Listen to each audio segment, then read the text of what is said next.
خلیفہ حضور محدث کبیر، نعرہ تکبیر، نعرہ رسالت۔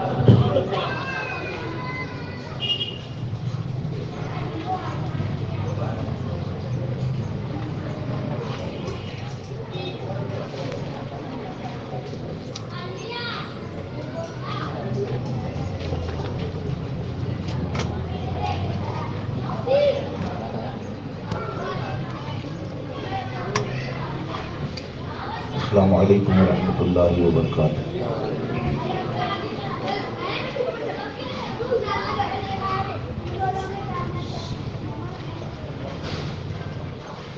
الحمد للہ والصلاۃ والسلام علی نبیہ اما بعد، اعوذ باللہ من الشیطان الرجیم، بسم اللہ الرحمن الرحیم۔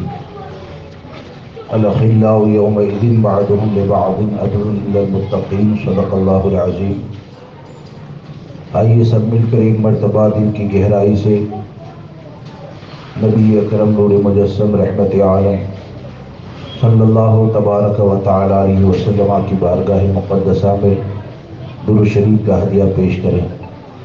اللہ رب محمد صلی اللہ علیہ وسلم، نحن عباد محمد صلی اللہ علیہ وسلم، وعلی ذویہ وآلہ ابد الدہور وکرما۔ سامعین کرام اور رفیقان گرامی، آج کی اس محفل کا جو انعقاد کیا گیا ہے وہ عزیزم محسن رضا کے والد کے ایصال ثواب کے لیے یہ آج کی محفل رکھی گئی ہے۔ اللہ تبارک و تعالی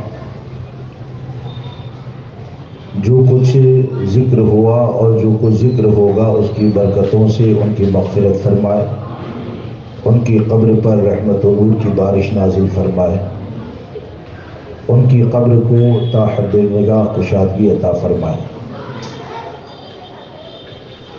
چند باتیں آپ کے سامنے عرض کرتا ہوں۔ اللہ تبارک و تعالیٰ نے یہ زندگی عطا فرمائی ہے تو کبھی نہ کبھی آج جن کی ایصال ثواب کے لیے محفل سجائی گئی ہے،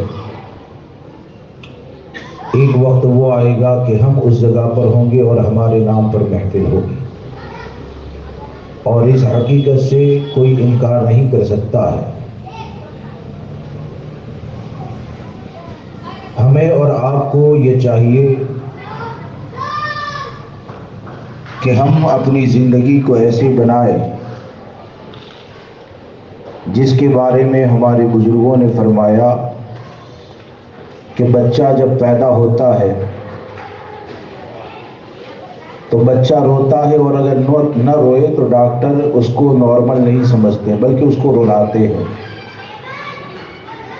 تو دنیا میں آنے والا بچہ تو روتا ہے، لیکن اس کی آمد پر گھر والے، رشتہ دار، عزیز و اقربا یہ خوشی کا اظہار کرتے ہیں۔ تو بزرگوں نے فرمایا کہ دنیا میں جب تم آئے تو روتے ہوئے آئے، لیکن گھر والے خوش ہو رہے تھے۔ اپنی زندگی کو ایسے گزارو کہ دنیا سے جب تم جاؤ تو پورا معاملہ الٹا ہو جائے، یعنی ایسا ہو جائے کہ تم کو جب کفن میں لپیٹ دیا جائے، تمہارا جنازہ اٹھایا جائے تو حال یہ ہو کہ تمہاری یاد میں دنیا والے رو رہے ہو، لیکن زیر کفن تمہارے لبوں پر مسکراہٹ ہو۔ یہ مسکراہٹ کیسے ہو سکتی ہے؟ یہ مسکراہٹ کیسے ہو سکتی ہے؟ ایمان کی سلامتی کے ساتھ گئے، شریعت کی پابندی کے ساتھ گئے تو اس کی برکتیں یہ ہوتی ہے کہ آدمی زیر کفن بھی مسکراتا ہے، قبر میں بھی مسکراتا ہے۔ اب ظاہر سی بات ہے، اور اسی لیے امام اہل سنت سرکار سیدی اعلیٰ حضرت فاضل بریلوی رضی اللہ تبارک و تعالیٰ نے ہماری زندگی کیسی ہونی چاہیے اس کا نچوڑ خلاصہ ایک ہی شعر میں بیان فرمایا کہ اپنی زندگی کو ایسے گزارو کہ جب دنیا سے جاؤ تو حال یہ ہو کہ عرش پر دھومیں مچے وہ مومن صالح ملا، عرش پر دھومیں مچے وہ مومن صالح ملا، فرش سے ماتم اٹھے وہ طیب و طاہر گیا۔ ظاہر سی بات ہے کہ ہر ایک کی تمنا ایمان والے کی یہ ہے کہ ہماری زندگی ایسے ہو۔ تو مرنے کے بعد ہماری اگر مسکراہٹ نہ رہے یا قبر و حشر میں سکون اگر نہ رہے تو قبر کا سکون ختم کرنے والی چیزیں کون سی ہیں اور کن چیزوں کی بنیاد پر ہمارا دین، ہمارا ایمان، عقیدہ خراب ہو سکتا ہے، تو اس کے بارے میں ہمیں جائزہ لینا چاہیے، اس کے بارے میں ہمیں سوچنا چاہیے۔ اور یہ حقیقت ہے کہ دنیا کچھ بھی کہے، اللہ تبارک و تعالیٰ نے یہ وجود میں جو نعمتیں عطا فرمائی ہے نا، تو ہر نعمت کے حوالے سے رب تبارک و تعالیٰ کی بارگاہ میں جواب دینا ہے۔ یہ دل جو عطا فرمایا ہے تو یہ دل اس لیے ہے کہ یہ دل اللہ و رسول سے سچی محبت کرے۔ یہ آنکھیں عطا فرمائی ہے، جائز چیزوں کو دیکھنے کے لیے عطا فرمائی۔ یہ زبان جو عطا کی گئی ہے وہ اللہ و رسول اور اس کے محبوب بندوں کے ذکر خیر کے لیے عطا کی گئی ہے۔ اب جب دل کی نعمت جو ہم کو اللہ تبارک و تعالیٰ نے عطا فرمائی، تو آپ مجھے بتائیں دل کی حفاظت کرنا ضروری ہے کہ نہیں؟ دل میں اللہ و رسول عز و جل و صلی اللہ تعالیٰ علیہ وسلم کی محبت جمی رہے تو دل کی حفاظت کرنا یہ لازم ہے، ہر مسلمان پر ضروری ہے۔ اور اس طور پر کہ اس دل میں اللہ و رسول کی محبت اس طور پر نقش ہو جائے کہ صحت کے ساتھ جیو پھر بھی دل زندہ رہے، بیماری میں جیو پھر بھی دل زندہ رہے، اور حد تو یہ ہے کہ جب ہماری روح قبض ہوتی ہے اور ہمارا انتقال ہو تو زندگی ایسے گزارو کہ جان تو چلی جائے لیکن دل ایسا زندہ ہو کہ دنیا سے جانے والا یہی کہے کہ خاک ہو کر عشق میں آرام سے سونا ملا، جان کی اکسیر ہے الفت رسول اللہ۔ تو اب یہ جو دل ہے اس کی ہم کو حفاظت کرنی، کیا کرنا ہے؟ میں چند باتیں آپ کو سمجھانا چاہتا ہوں کہ ہمارا خیر خواہ یعنی ہماری بھلائی چاہنے والا کون، ہماری بھلائی چاہنے والا حقیقت میں کون ہے، اور ہمارا وہ دشمن کون ہے جو ہمارے دل کو برباد کر کے آخرت کو برباد کرنے کی کوشش کرتا ہے۔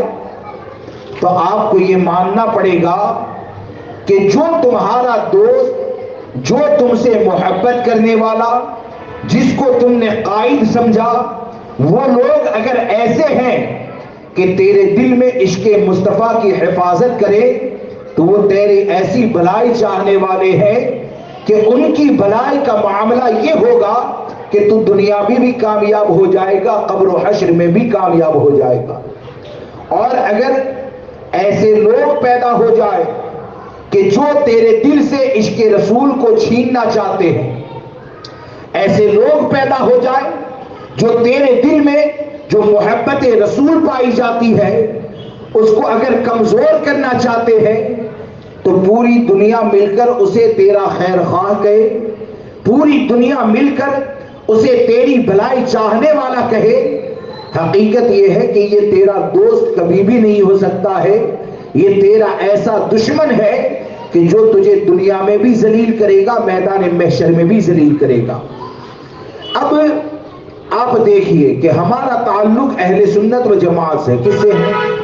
ارے بولیے، اہل سنت و جماعت سے ہے، اور سب مسلمانوں کا عقیدہ یہ ہے کہ ایمان کے لیے شرط یہ ہے، ایمان کے لیے شرط یہ ہے کہ کلمہ پڑھنے والا اللہ تبارک و تعالیٰ کی شان میں یا اس کے محبوب کی شان میں یا کسی نبی کی شان میں گستاخی نہ کرے، اور اگر گستاخی کرتا ہے تو وہ لاکھ کلمہ پڑھتا رہے، پوری زندگی کلمے کی تسبیح پڑھتا رہے، لیکن اگر دل میں بغض مصطفیٰ اگر پایا جاتا ہے تو یہ کلمہ نہ اسے دنیا میں کام دے سکتا ہے، نہ قبر میں کام دے سکتا ہے، نہ میدان محشر میں کام دے سکتا ہے۔ اب آج کے دور میں ہم دیکھیں، لوگ نہ سمجھنے کی بنیاد پر دشمن کو دوست سمجھتے ہیں، دوست کو دشمن سمجھتے ہیں۔ اب آپ مجھے بتائیں کہ آج آپ لوگ ہیں، اگر آپ کا بچہ شرابی کے پاس بیٹھتا ہے تو شرابی کے پاس وہ جائے گا تو آپ نے اس کو شرابی سے بچانے کی کوشش کی، تو آپ نے اچھا کیا کہ برا کیا؟ آپ نے اچھا کیا نا، کیونکہ شرابی سے آپ نے بچا لیا۔ اور یہ پوری دنیا اس چیز کو مانتی ہے۔ اب آپ دیکھیں کہ ہمارا اختلاف جن لوگوں سے پایا جاتا ہے، تو کیا ہم کو قانون نے کہے، ہمارے مذہب نے کہے، کیا ہم کو حق نہیں دیا ہے؟ کیا ہم پر واجب نہیں ہے کہ ہم اپنے دین کی حفاظت کریں، ہم اپنے عقیدے کی حفاظت کریں؟ جب تمہارے بچے کو کوئی شراب پلانے کے لیے آ جائے تو اس کو بچانے کا حق ہر کسی نے دیا ہے، تو یقین جانے دنیا کے کسی بھی کونے میں اگر کسی سنی کے ایمان کو خراب کرنے کے لیے اگر دیوبندی جماعت آئے، اگر وہابی جماعت آئے، اور جس جماعت کے حوالے سے امام الانبیاء صلی اللہ تعالی علیہ وسلم نے ان کے خطروں کے حوالے سے ہم کو خبردار کر دیا، تو یقین جانے یہ ہر سنی کی ذمہ داری ہے کہ شرابی سے ہزاروں گنا زیادہ اپنی اولاد کو دیوبندی وہابی سے بچانا یہ لازم ہے، دیوبندی وہابی سے بچانا یہ لازم ہے۔ اب سنی اگر بچانے کی بات کرے تو بعض لوگ یہ کہتے ہیں کہ نہیں ایسا نہیں کرنا چاہیے، اور بعض لوگ ان کے ساتھ جڑ بھی جاتے ہیں، بعض لوگ ان کے ساتھ جڑ بھی جاتے ہیں۔ اب ان سے صرف یہ سوال کیا جائے کہ تم جب نبی اکرم صلی اللہ تعالی علیہ وسلم کا کلمہ پڑھتے ہو، جب تم سرکار غوث اعظم رضی اللہ تبارک و تعالیٰ کے نام پر نیاز کرتے ہو، جب تم اولیاء کرام کے مزارات پر حاضری دیتے ہو، تو ہمارا صرف سوال یہ ہے کہ جب امام الانبیاء صلی اللہ تعالی علیہ وسلم نے بد مذہبوں کی صحبت کے حوالے سے، ان کی دوستی اور تعلق کے حوالے سے جب ہمارے نبی نے ہم کو یہ تعلیم دی، تم بھی تو امام الانبیاء کا کلمہ پڑھتے ہو، جب ہمارے نبی صلی اللہ تعالی علیہ وسلم نے 1400 سال پہلے امت کے اوپر یہ ذمہ داری کو لازم کر دیا کہ بد مذہب کی صحبت سے بچیں، اگر نہیں بچیں گے تو جو خطرہ ہے اس کے بارے میں بھی بتا دیا، اس کا نقصان کیا ہے اس کے بارے میں بھی بتا دیا، اور ہم کو جب یہ بتا دیا کہ ایاکم و ایاہم لا یضلونکم ولا یفتنونکم، کہ تم ان سے دور رہو، ان کو اپنوں سے دور رکھو، کہیں وہ تم کو گمراہ نہ کر دے، کہیں وہ تم کو فتنے میں نہ ڈال دے۔ اب آپ مجھے بتائیں کہ جس جماعت کا عقیدہ امام الانبیاء صلی اللہ تعالی علیہ وسلم کی ذات کے حوالے سے یہ ہو کہ ان کے علم کو جانوروں اور پاگلوں کے برابر کہے، جس جماعت کا عقیدہ یہ ہو کہ امام الانبیاء صلی اللہ تعالی علیہ وسلم کو پیٹھ کی پیچھے کی خبر سے بے خبر کہے، تو ایسے لوگ جب علاقے کے اندر رہتے ہیں، ایسے لوگ جب ہمارے سنی سے ملنے کی کوشش کرتے ہیں، ایسے لوگ جب ہمارے سنیوں کو بزرگوں کی بارگاہ سے دور کرنے کی کوشش کرتے ہیں، تو آپ مجھے بتائیں کون سے قانون نے یہ حق نہیں دیا ہے کہ ہم اپنے بھائی کے دین کی حفاظت نہ کریں؟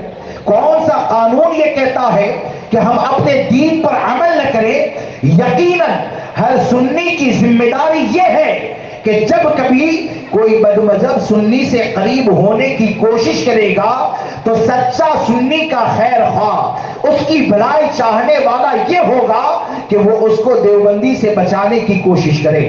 کیوں کہ اگر دیوبندی سے بچا لے گا، اگر وہابی سے بچا لے گا، تو ان کی صحبت سے بچا لینا گویا کہ یہ اتنا بڑا انعام ہے، یہ اتنی بڑی نعمت ہے کہ اس کے دل میں جو عشق مصطفیٰ پایا جاتا ہے، دیوبندی سے دور ہونے کی بنیاد پر اس کے دل میں عشق مصطفیٰ سلامت ہو جائے گا. اور جب سلامت ہو جائے گا تو اس کا ایمان بچے گا، تو وہ تو یہی کہے گا کہ انہیں جانا، انہیں مانا، نہ رکھا غیر سے کام، للہ الحمد میں دنیا سے مسلمان گیا. تو یقین جانے کہ ہم دنیا سے اگر جاتے وقت مسکرانا چاہتے ہیں، ہم یہ چاہتے ہیں کہ ہماری قبر روشن ہو جائے، ہم یہ چاہتے ہیں کہ موت کے بعد بھی ہمارا دل زندہ ہو جائے، تو اس کے لیے لازم یہ ہے کہ سب سے پہلے عشق رسول کی حفاظت کی جائے، اپنے آپ کو سنی بنا کر رکھا جائے. اور وہ راستے اور وہ راہیں جو تمہارے دین کو برباد کر سکتی ہے، جو تمہارے ایمان عقیدے کو برباد کر سکتی ہے، تو ہر اس راہ سے بچو گے تو دنیا کا نقصان بظاہر اگرچہ ہو جائے لیکن انشاءاللہ تمہارا ایمان سلامت رہے گا. اور جب ایمان سلامت رہے گا اور ایمان کی سلامتی کے ساتھ جب دنیا سے جاؤ گے تو یہ جو ہمارے تعلق ہے نا، تو الحمدللہ ہمارے تعلق تو سنیوں سے اتنے زیادہ مضبوط ہے کہ ہم تو یہ سمجھتے ہیں اور یہ حقیقت ہے کہ دین کی بنیاد پر اگر محبت کرو گے، اللہ کی رضا کے لیے اگر محبت کرو گے نا، تو یہ محبت تو ایسی دوستی ہے، یہ تعلق تو اتنا مضبوط تعلق ہے کہ دنیا کی طاقت کیا چھڑائے گی. یہی تعلق کل میدان محشر میں بھی کام آنے والا ہے. یہی تعلق کی بنیاد پر نہ جانے کتنے لوگ ایک دوسرے کے لیے جنت میں داخلے کا ذریعہ بن جائیں گے. اس لیے دوستو، سب سے پہلی چیز تو یہ کہ ہم یہ سمجھیں کہ ہمارا خیر خواہ کون ہے، ہماری بھلائی چاہنے والا کون ہے، اور یہ کہ غوث اعظم کی نیاز ہم کریں گے. ایسے لوگ ہیں نا کہ غوث اعظم کی نیاز تو کھائیں گے لیکن رد کو پسند نہیں کریں گے. 12ویں شریف میں پروگرام تو کریں گے لیکن رد کو پسند نہیں کریں گے. اور رد کرنے والا جو ہوگا تو کہتے ہیں کہ اس سے میرے دل کو تکلیف ہوتی ہے. ہم دعوت فکر دیتے ہیں سمجھانے کے لیے، ہم دعوت فکر دیتے ہیں اور اس کو یہ کہتے ہیں کہ تیرے دل کو رد سے تکلیف ہو رہی ہے، تیرے دل کو دیوبندی وہابی کا رد ہوتا ہے، اس سے تیرے دل کو تکلیف ہو رہی ہے.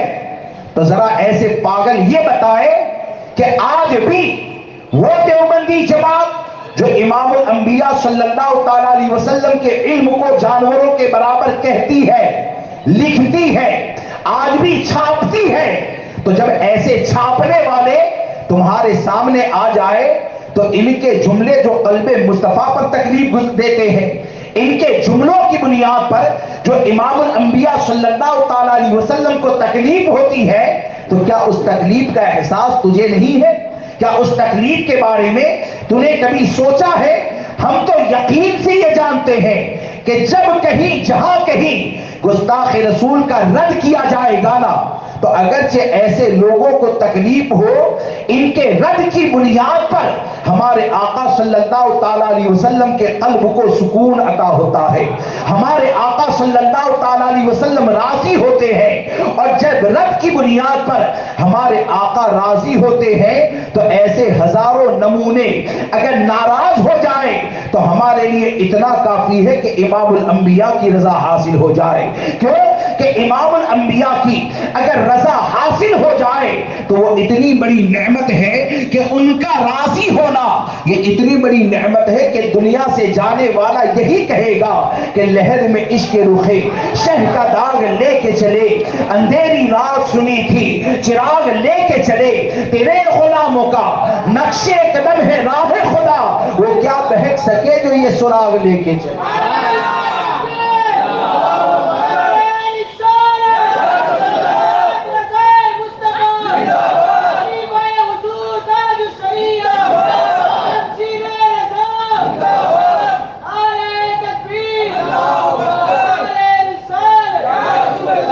اس لیے دوستو اس چیز کو یاد، اور کہتے ہیں نا کہ بھائی قانونی داؤ پیش ہوگا یا عرضی ہوگی فلاں ہوگی. ارے عرضی اگر کرنی ہے یا کچھ کرنا ہے نا تو فتنے فساد کا دروازہ ہم نے نہیں کھولا ہے.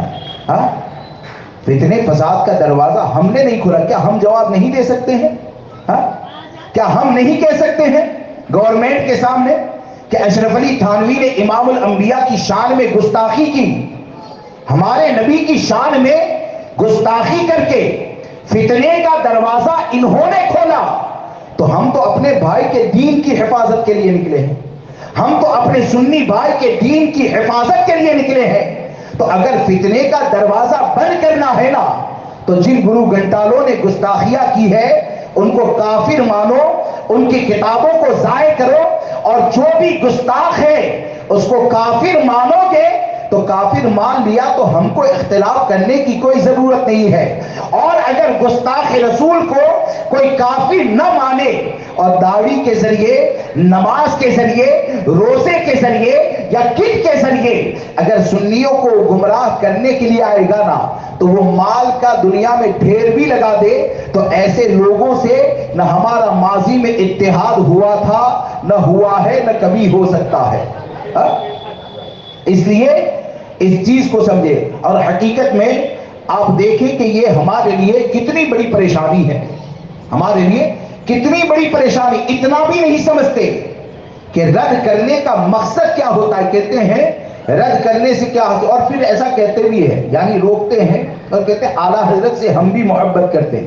ارے اعلیٰ حضرت سے محبت کا ذرہ بھی اگر مل گیا ہوتا نا، امام اہل سنت کی محبت کا اگر چھیٹا بھی مل گیا ہوتا تو تیرا کندھا دیوبندی کے کندھے کے ساتھ نہیں ہوتا، تیری رضا دیوبندی کو راضی کرنے کے پیچھے نہیں ہوتی. اگر امام احمد رضا کی محبت کا چھینٹا بھی مل گیا ہوتا تو امام احمد رضا تو کہتے ہیں کہ آپ نے فرمایا نا کہ ذکر ان کا چھیڑیے ہر بات میں. کہتے ہیں کسی بھی ٹاپک پہ ہوتا ہے رد ہوتا ہے، یہ کہتے ہیں ذکر ان کا چھیڑیے ہر بات میں. ہر بات میں یعنی چہلم کا پروگرام ہے تب بھی ذکر چھیڑو، ہر بات میں ذکر چھیڑو. یعنی غوث اعظم کی محفل ہے تب بھی ان کا ذکر چھیڑو، اور شادی کی محفل ہے تب بھی ان کا ذکر چھیڑو. ذکر ان کا چھیڑیے، ہر بات میں چھیڑنا شیطان کی عادت کیجئے. تو شیطان کو چھیڑنا کیا ہے؟ جو گستاخ رسول ہے اس سے بڑھ کر شیطان کون ہو سکتا ہے؟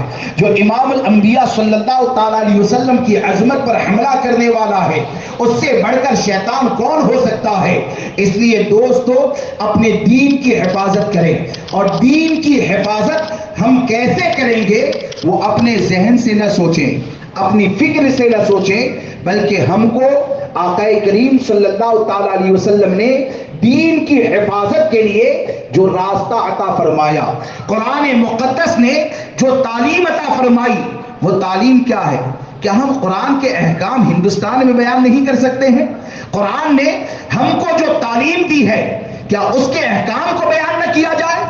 آپ دیکھیں قرآن مقدس میں دین کی حفاظت کے لیے کیا کہا گیا، اور سنی کا نام لے کر یا سنی کا لیبل لگا کر اگر کوئی اسے ناپسند کرتا ہے تو اسے ہم سوچنے کی مہلت دیتے ہیں. اپنی آخرت کی فکر کرو، اپنی قبر کی فکر کرو، اور یہ سوچو کہ قرآن نے جو حکم دیا، اگر قرآن کی بات پر بھی تجھے اعتراض ہو، اگر قرآن کا حکم سن کر بھی اگر تیرے دل کو تکلیف ہوتی ہے تو ایسے نمونوں کو ہم کہتے ہیں تم اپنے ایمان کا جائزہ، اپنی آخرت کی فکر کرو. کہتے ہیں کہ یہ آتے ہیں تو توڑنے کی بات کرتے ہیں، تو کیا ہم کس کو توڑتے ہیں بھائی؟ قرآن کیا کہتا ہے آپ خود سوچیں. قرآن کہتا ہے لا تجید قوما یؤمنون باللہ والیوم الآخر. آیت کریمہ کا مفہوم یہ ہے کوئی قوم ایسی نہ پاؤ گے جو اللہ، لا تجید قوما یؤمنون باللہ والیوم الآخر، اللہ اور یوم قیامت پر ایمان رکھتی ہو. ایمان رکھنے کے بعد کیا کریں؟ یوادون من حاد اللہ ورسولہ، اللہ اور اس کے رسول کے دشمنوں سے محبت کریں.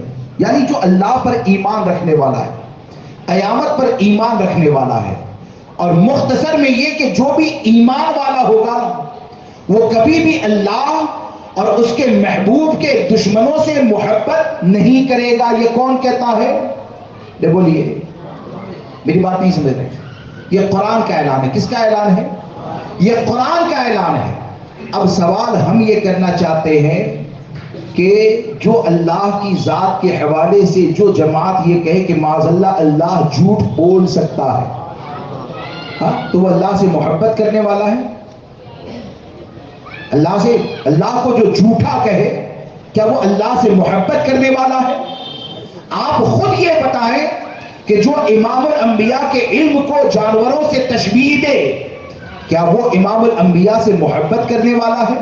جو آقا کریم صلی اللہ تعالیٰ علیہ وسلم کے علم سے زیادہ شیطان کے علم کو مانے کہ شیطان سے تو غیر مسلم بھی نفرت کرتے ہیں، شیطان کے علم کو حضور کے علم سے زیادہ مانے، تو آپ مجھے بتائیں کیا حضور سے وہ محبت کرنے والا ہے؟ جب محبت کرنے والا نہیں ہے تو اب قرآن نے آگے کیا کہا؟ جو اللہ اور یوم قیامت پر ایمان رکھتے ہیں وہ اللہ اور اس کے رسول کے دشمنوں سے محبت نہیں کر سکتے.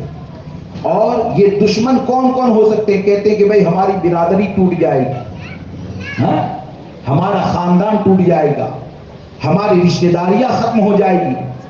ارے برادری میں سب سے قریبی کوئی رشتہ ہے تو وہ ماں باپ کا رشتہ ہے. کس کا رشتہ ہے؟ برادری میں سب سے قریبی رشتہ ہے تو وہ ماں باپ کا رشتہ ہے. اب اللہ تبارک و تعالیٰ قرآن میں جب واضح طور پر حکم نازل کر دیا کہ یہ اللہ رسول عز و جل و صلی اللہ تعالیٰ علیہ وسلم کے دشمن اگرچہ ولو کانوا آباہم اگرچہ تمہارے باپ ہو، او ابناہم اگرچہ تمہارے بیٹے ہو، او اخوانہم اگرچہ تمہارے بھائی ہو، او عشیرتہم اگرچہ تمہارے خاندان والے ہو. تو قرآن کی رمضان میں تلاوت کرتے ہو اس آیت کو پڑھ بھی لینا، اس کی تفسیر بھی پڑھ لینا، اور اس کے بعد یہ بتانا کہ جب قرآن نے یہ کہہ دیا کہ اللہ و رسول کا جو دشمن ہوتا ہے چاہے باپ رہے، بھائی رہے، بیٹا رہے، خاندان رہے، ان سے محبت نہیں کرنی ہے، تو وہی رب کا حکم لوگوں تک ہم پہنچاتے ہیں تو ہم فی الدین کیسے ہوئے؟ قرآن کی تعلیم کو ہم عام کرتے ہیں تو ہم فتنہ فساد والے کیسے رہے؟ اور یہ کہتے ہیں کہ ایسا کرنے سے کیا ملے گا؟ ارے کیا ملے گا؟ اللہ ہی کی بارگاہ میں سوال کر لو، کیا ملے گا؟ دشمنی کرنے سے کیا ملے گا؟ قرآن ہی سے سوال کر لو کہ ملے گا یہ کہ اللہ تبارک و تعالیٰ فرماتا ہے اولئک کتب فی قلوبہم الایمان، یعنی جو بھی اللہ اور اس کے رسول کے دشمنوں کے ساتھ دشمنی کرے گا. آپ یہ کہہ سکتے ہیں جو دیوبندی سے دشمنی کرے، جو وہابی سے دشمنی کرے، جو رافضی سے دشمنی کرے، جو قادیانی سے دشمنی کرے، جو نیچری سے دشمنی کرے، تو یہ دشمنی کیا دے گی؟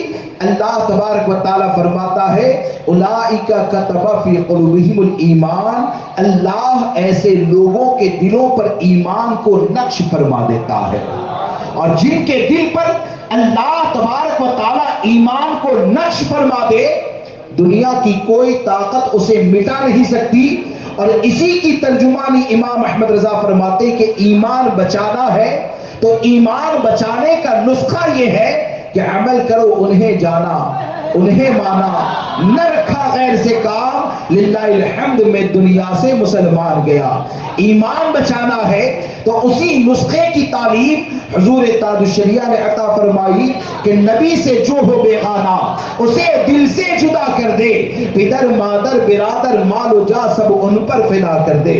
ایمان بچانا ہے تو اسی نسخے کی تعلیم حضور تاج الشریعہ عطا فرماتے ہیں کہ تیری زندگی لوگوں کو دیکھ کر نہیں گزرنی چاہیے کون راضی ہوتا ہے کون ناراض ہوتا ہے یہ نہیں دیکھنا چاہیے. اگر تو سچا غلام مصطفیٰ ہے تو اپنے ہر عمل سے امام الانبیاء کو راضی کر لے. تو اگر تعلق رکھتا ہے تو تیرے تعلق سے نبی راضی ہو جائے. تو اگر بائیکاٹ کرتا ہے تیرے بائیکاٹ سے امام الانبیاء راضی ہو جائے. تو اگر ایسا ہوتا ہے تو میرے تاج الشریعہ نے تو ہم غلاموں کو یہی بتایا کہ جو پیا کو بھائی اختر وہ سہانا راگ ہے، جس سے ناخوش ہو پیا وہ راگنی اچھی ہے. ایک مرتبہ درود پاک پڑھ لیجیے. اللهم صل على سيدنا ومولانا محمد معدن الجود والكرم وآله الكرام وأصحابه العظام وابنه الكريم وبارك وسلم صلاة وسلام عليك يا سيدي يا رسول اللہ صلی اللہ تبارک و تعالیٰ علیہ وسلم. اس لیے دوستو ایمان یہ اللہ تبارک و تعالیٰ کی عطا کردہ سب سے بڑی نعمت ہے. قرآن حدیث کے احکام جو اللہ تبارک و تعالیٰ نے قرآن میں احکام نازل فرمائے، نبی محترم صلی اللہ تعالیٰ علیہ وسلم نے جو تعلیم عطا فرمائی وہ تعلیم کو یاد رکھیں اور اس تعلیم پر عمل کرنے میں کوئی بھی اگر رکاوٹ ہوتا ہے نا تو اس کی رکاوٹوں کو نہ دیکھیں. یعنی آپ ہوتا کیا ہے، کوئی اگر رکاوٹ رشتہ دار بن گیا کہ بھائی بد مذہب کا بائیکاٹ نہیں کرنا ہے تو کہتے ہیں کہ حضرت رشتہ دار رکاوٹ بن گیا، فلاں رکاوٹ بن گیا، برادری کا پرمکھ آ گیا، اس نے ایسا کر دیا. میں صرف آپ کو یہ کہنا چاہتا ہوں کہ ہماری زندگی کا مقصد اللہ رسول کی رضا حاصل کرنا ہے. پرمکھ کو راضی کرنا، برادری کو راضی کرنا یہ ہماری زندگی کا مقصد نہیں ہے. جب ہماری زندگی کا مقصد یہی ہے اور ہم کو قرآن و حدیث کے ذریعے اس بات کا علم ہو چکا، علماء نے اس چیز کے حوالے سے پیغام پہنچا دیا، امام اہل سنت کی تعلیمات کے ذریعے ہم کو پتہ چل چکا کہ اللہ رسول کی رضا حاصل کرنے کا سب سے بہتر ذریعہ یہ ہے کہ سنیوں سے تعلق رکھیں اور جتنے بھی بد مذہب ہیں ان کا بائیکاٹ کیا جائے. تو اس بائیکاٹ میں جتنے بھی لوگ رکاوٹ بنتے ہیں تو رکاوٹ بنے تو ایسے وقت میں جب تم کو اس کا احسان یاد آئے. میں تو یہ کہتا ہوں کہ کسی کا باپ اگر دیوبندی ہے اور اس کا بائیکاٹ کرنا ہے تو یہ کہتے ہیں کہ باپ کا احسان یاد آتا ہے. چچا اگر دیوبندی ہے اس کا بائیکاٹ کرنا ہے تو سوچتے ہیں کہ چچا کا احسان یاد آتا ہے. فلاں برادری والا ہے 50 لوگوں کا بائیکاٹ کرنا ہے تو میں برادری میں اکیلے ہو جاؤں گا، میرے بچوں کی شادیاں کہاں ہوگی؟ ارے زیادہ سے زیادہ تیرے بچوں کی شادی دوسری برادری میں ہوگی اور کہاں ہوگی. اور یہ کہ یہ جو رشتے ناتوں کی بنیاد پر بد مذہبوں کے حوالے سے نرمی کی جاتی ہے، برادری کے احسان، رشتہ داروں کے احسان کو یاد کیا جاتا ہے، تو اگر بائیکاٹ کرنا ہے نا تو بائیکاٹ کرنے کا سب سے آسان نسخہ یہ ہے کہ نبی اکرم صلی اللہ تعالیٰ علیہ وسلم کی سیرت مبارکہ کے ان حصوں کا مطالعہ کریں کہ جس میں سرکار صلی اللہ تعالیٰ علیہ وسلم نے ہم سے جو محبت کی ہے اس کا ذکر ہے. ان حصوں کا مطالعہ کریں کہ سرکار صلی اللہ تعالیٰ علیہ وسلم نے ہمارے اوپر جو احسان فرمایا تو یقیناً آپ کا احسان تو اتنا زیادہ کہ زندگی کی ہر سانس اگر ان کے نام کے اوپر قربان کر دی جائے پھر بھی امام الانبیاء صلی اللہ تعالیٰ علیہ وسلم کے احسانوں کا حق ادا نہیں کر سکتے ہیں. تو ہم اس چیز کو یاد رکھ کر چلیں کہ جب تجھے باپ کی محبت، باپ کا احسان، برادری کا احسان، رشتہ دار کا احسان یاد آئے تو ہم اپنے دل کے اندر یہ سوچیں کہ ہم دنیا کے اندر آئے نا تو ایمان ملا ہے، وہ امام الانبیاء کے صدقے میں اللہ نے ایمان عطا فرمایا ہے. اور باپ کو ہم نے باپ مانا تو باپ کی تعظیم کا طریقہ یہ بھی ہمارے آقا نے عطا فرمایا. صلہ رحمی کسے کہا جاتا ہے یہ تعلیم بھی ہمارے آقا نے عطا فرمائی. اور یہ جتنی بھی رشتہ داریاں ہیں یہ رشتہ دار ظلم کر سکتے ہیں، یعنی مظلوم بن کر بھی زندگی ختم ہو سکتی ہے، لیکن یہ کہ ظلم برداشت کرنے کے بعد جب زندگی ختم ہو جائے گی اور قبر میں پہنچو گے نا تو قبر میں بھی کوئی سہارا دینے والی ذات ہے تو وہ امام الانبیاء کی ذات ہے. اور جب قبر سے اٹھایا جائے گا اور میدان محشر میں پہنچو گے تو وہاں پر حال کیا ہوگا؟ پیاس لگے گی تو حوض کوثر پر ہمارے معاون کون ہوں گے؟ حوض کوثر کے اوپر ہم کو جام پلانے والی ذات کون ہے؟ وہ امام الانبیاء صلی اللہ تعالیٰ علیہ وسلم کی ذات ہے. اور حق تو یہ ہے کہ جب پل صراط سے گزرنا ہوگا تصور کریں بال سے زیادہ باریک، تلوار سے زیادہ تیز اس پل سے جب ہم گزرتے ہوں گے تو آسانی سے گزر جائے، اس کے لیے رب سلیم کی صدائے بلند کرنے والی ذات وہ بھی ہمارے آقا صلی اللہ تعالیٰ علیہ وسلم کی ہے۔ جب ہمارے آقا کا احسان ہماری زندگی کی ہر سانس کے اوپر ہے تو یقین جانے ہم کو تو ایک ہی کام کرنا چاہیے جو امام احمد رضا نے کہا، یہی مسلک رضا ہے، یہی تمام بزرگوں کی تعلیم ہے، اور وہ تعلیم یہ ہے کہ امام احمد رضا فرماتے ہیں کہ جو نہ بھولا ہم غریبوں کو رضا، جو نہ بھولا ہم غریبوں کو رضا، یاد اس کی اپنی عادت کیجیے۔ اگر اپنی عادت بنا لی کہ سرکار ہی کا ذکر کرتے رہے، اپنی عادت بنا لی کہ امام الانبیاء صلی اللہ تعالیٰ علیہ وسلم ہی کا ذکر کرتے رہے، تو یقین جانے دنیا کا ہر زخم آپ برداشت کر لیں گے، لیکن دیوبندی وہابی کے تعلق کو کبھی بھی برداشت نہیں کریں گے۔ اگر حضور صلی اللہ تعالیٰ علیہ وسلم کا ذکر کرتے رہے تو اس کی برکتیں یہ ہوگی کہ اگر زخم بھی ہوگا تو وہ زخم بھی تمہارے دل کے لیے سکون کا ذریعہ بن جائے گا۔